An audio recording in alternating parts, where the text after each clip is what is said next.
बिस्मिल्लाहिर्रहमानिर्रहीम अस्सलाम वालेकुम। आज आपके साथ चिकन की एक ऐसी रेसिपी शेयर कर रही हूँ जिसे आप दावतों में भी बना सकते हैं क्योंकि ये काफ़ी ज़्यादा लजीज बनती है।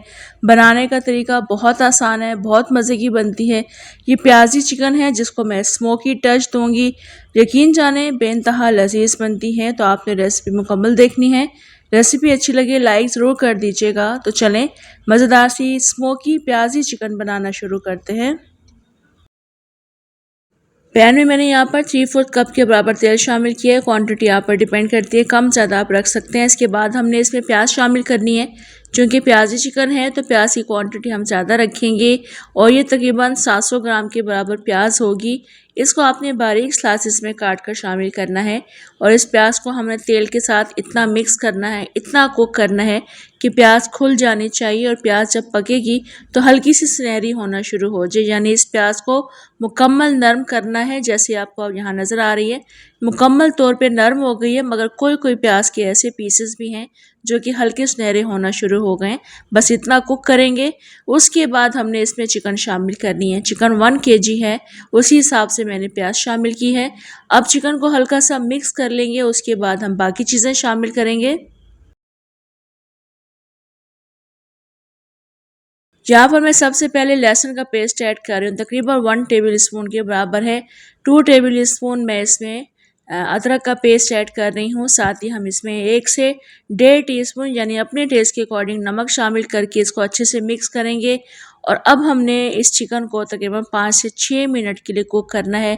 यानी कि हमने इसको इतना कुक करना है कि चिकन वाइट होना शुरू हो जाए और उसकी जो स्मेल होती है वो इस तरह से दूर हो जाती है।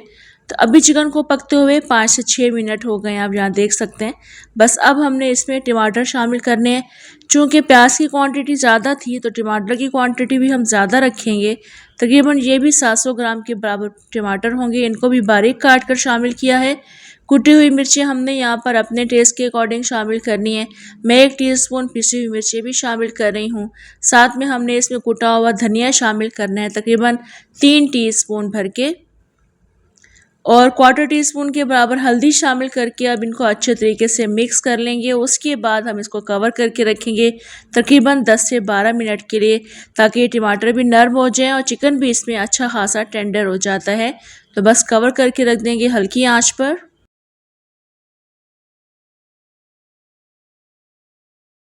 तो यहाँ पर इस वक्त चिकन को पकते हुए 10 से 12 मिनट हो गए हैं। आप देख सकते हैं इसमें टमाटरों का काफ़ी पानी रिलीज़ हुआ है, चिकन का पानी भी है इसमें। बस अब कवर नहीं करेंगे, ये पानी हमने ड्राई करना है थोड़ा बहुत। तो बस चम्मच चलाते रहेंगे और आंच को थोड़ा सा तेज़ कर देंगे ताकि ये पानी जल्दी ड्राई हो सके। तो बस चम्मच चलाकर इस तरह से हम इसको टमाटरों को भी मैश करते रहेंगे, साथ साथ पानी ड्राई कर लेंगे। और जब ऐसी कंडीशन हो जाएगी, पानी कम रह जाएगा, तो उसके बाद हम इसमें बाकी चीज़ें शामिल करेंगे।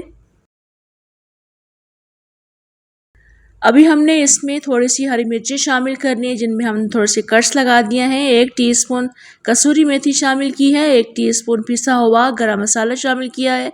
इसके अलावा हम थोड़ा सा इसमें हरा धनिया भी काट कर शामिल कर देंगे। अब इनको अच्छे तरीके से मिक्स करके कुछ देर के लिए हमने इसको कवर करना है, मगर उससे पहले हम इसमें धुआं ज़रूर लगाएंगे। आप धुएं के बगैर बनाना चाहते हैं तो धुएं के बगैर भी बना सकते हैं, मगर अगर आप इसको स्मोक दे देंगे, यकीन करें इंतहाई लाजवाब ये सालन बनता है। तो यहाँ पर एक धकता हुआ कोयला रख दूँगी, उसके ऊपर थोड़ा सा हमने ऑयल डालना है, कवर करके रख दूँगी। जितना स्मोक हम पसंद करते हैं उसके बाद इसको डिश आउट करेंगे। तो इस वक्त मैंने इसको चूल्हे से उतार लिया है और उसको स्मोक भी काफ़ी अच्छा लग चुका है, आप देख सकते हैं यहाँ पर। तो बस ये कोयला मैं रिमूव कर रही हूँ। एक दफ़ा फिर इसको अच्छे तरीके से मिक्स करेंगे। आप इसकी लुक देखें, माशाल्लाह देखने में जितना ये खूबसूरत लग रहा है, यकीन करें खाकर आपको मज़ा आ जाएगा। तो बस अभी हम इसको डिश आउट करेंगे। ये चिकन की एक ऐसी रेसिपी है जिसे आप दावतों में भी बना सकते हैं। चिकन का कुछ आपको समझ में नहीं आ रहा है बनाने का, तो आप ये रेसिपी ज़रूर ट्राई कर सकते हैं। इंशाल्लाह आपको ये रेसिपी बेहद पसंद आएगी। चाहे तो आप इसको नान के साथ खाएं, चपाती के साथ भी ये बहुत अच्छी लगती है। तो ट्राई ज़रूर कीजिएगा, कमेंट लाइक शेयर भी ज़रूर कीजिएगा। इजाज़त दें मुझे, इंशाल्लाह दोबारा आऊँगी एक और अच्छी सी रेसिपी के साथ। अल्लाह हाफिज़।